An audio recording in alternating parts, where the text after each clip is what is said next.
Okay guys, start na tayo ng pagmamakeup. So,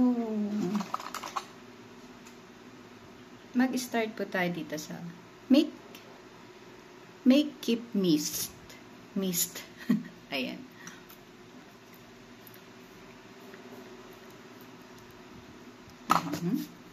Iba yung amoy niya. Kasi parang pang parlor. Diba? Ayan. Ganyan lang po. Kasi ito may extra ako dito. Kasi pag hindi ko kaya sa camera, dito tayo kukuha. Dito ako titingnan. Diba? Lagi niyong tatandaan na pag maglalagay kayo ng moisturizing, it depends sa inyo kung paano kayo maglagay. Bali, ako po ay talagang nag-aayos na. Dati po kasi ay hindi. Iniisip ko kasi habang tumatanda, nagkakameron din ako napakadami kong wrinkles. Diba? Kailangan natin ng less stress din kahit papaano. Hindi naman kasi natatanggal sa buhay natin ang mga stress. Kasi kaakibat na niyan ang buhay natin na kailangan din natin matuto. Kasi kung wala tayong mapapagdaan ng problema sa buhay, hindi tayo matututo sa buhay. Ayan, dito na ako sa kilay. So,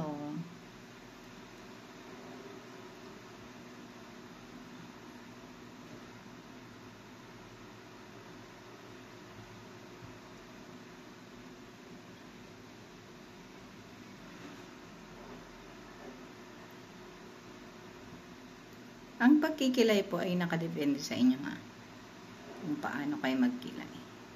Huwag niyong gagayahin yung pagkikilay ko. Kung hindi naman kayo kampante sa ganitong setup ng pagkikilay. Ayan. Napakasimple ko lang po talaga magkilay kasi ito na yung nakasanayan kong ganitong buhay. Nag-aral po ako ng hair and makeup. Pero, nagme-makeup lang po kami pagka may model na kami na yung model, ganyan. So, para po matuto ako, nagme-makeup po ako ng everyday ko kasi para hindi ko siya makalimutan. Sabi nga nila, pag ang learnings mo, hindi mo in-apply, ayan, matitenga lang yun. Kagaya ko, bihira na ako makapag-picture. Makapag-photography. Isolation, protection spray. Ayan. Ito po yung ginagamit ko as usual. Lagi-lagi na lang. Ayan. Tapos, nagkilay ako. Tapos, ito naman po. Atomy.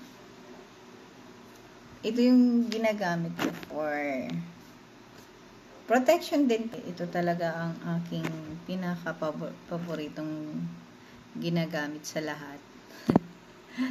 Tapos, sinasamahan ko siya ng baby cream. Ayan, baby cream. Meron na po siyang, SPF 30 PA++. Tapos, 40 ml lang to. So, maganda siyang gamitin.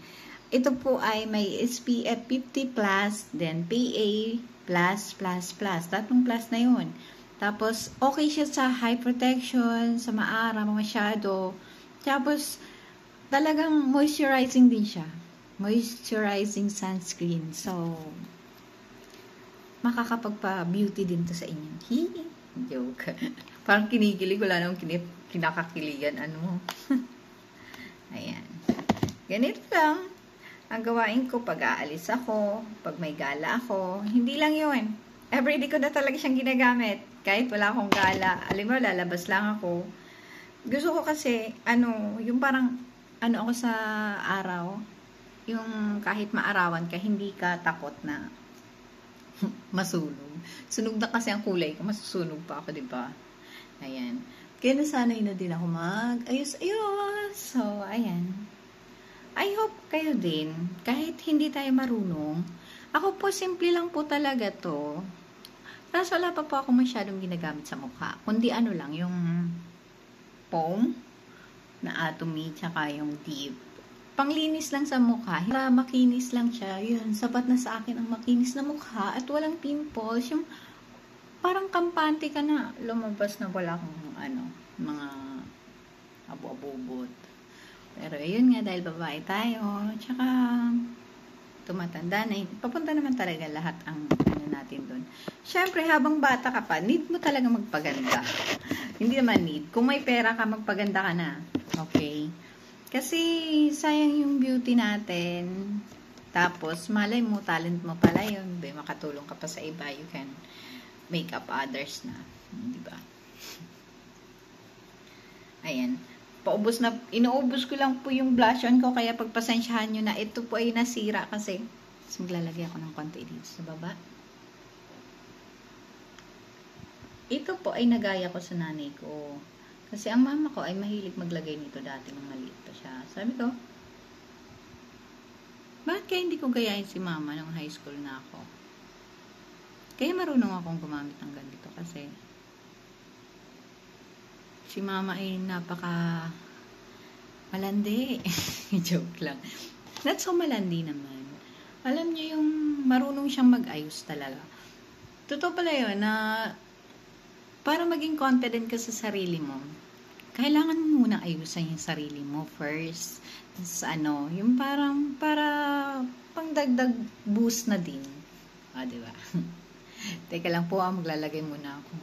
Ayan po, Dan. Kundi lang po yung nilagay ko kasi takot po ako baka sumobra. Hindi pa ako masyadong marunong dyan. Okay. Tapos susunod natin ay ito pa. Ito yung susunod natin. Dito na lang po ako titingin at kampante akong tumingin dito. Ayan po.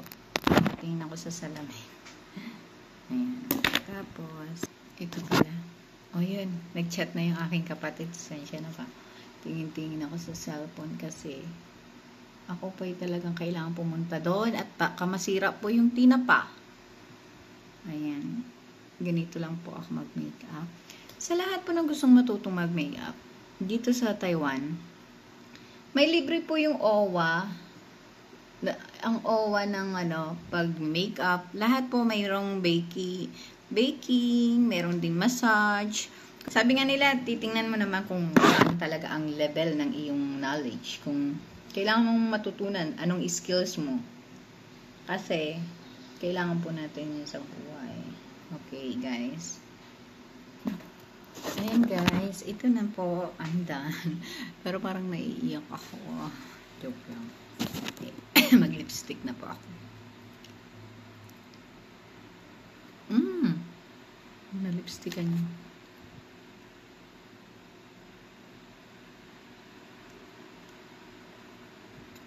Ang lipstick ko po ay pwede sa namamalat yung lips. Moisturizer din siya.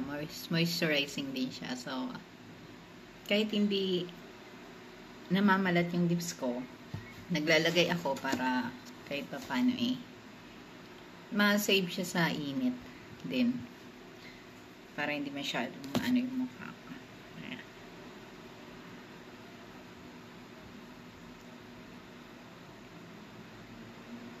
Okay, guys. Ayan lang ang look ko. So, I think I'm done. Parang nadadalawang isip ako. Ayun po. Ganito lang po yung makeup. Ayan. If you see this one. Ayan. Ganyan lang po siya. Sa mga hindi satisfied sa ganitong look, bahala kayo. Basta ako, ito po talaga ang look ko. Pagka gagala ako. Laking ganito. So, mag-choose na po ako ng damit. Tapos, ayan. Okay. Hello guys, I'm done. Ayan, inanuhan ko lang po ng blazer. Basta, kung anong tawag dito, kayo nang bahala mag-adjust. Hindi kasi ako mahilig talaga ayos-ayos na. Yung sa damit. Ayan. Parang, kung ano lang yung nakita ko sa closet, ayun na. Ayan po. Ganyan na ako ayos. Ayoko nang walang halong chemical to ha. Ito talaga yung mukha ko. Ayan, ganyan. After ng makeup.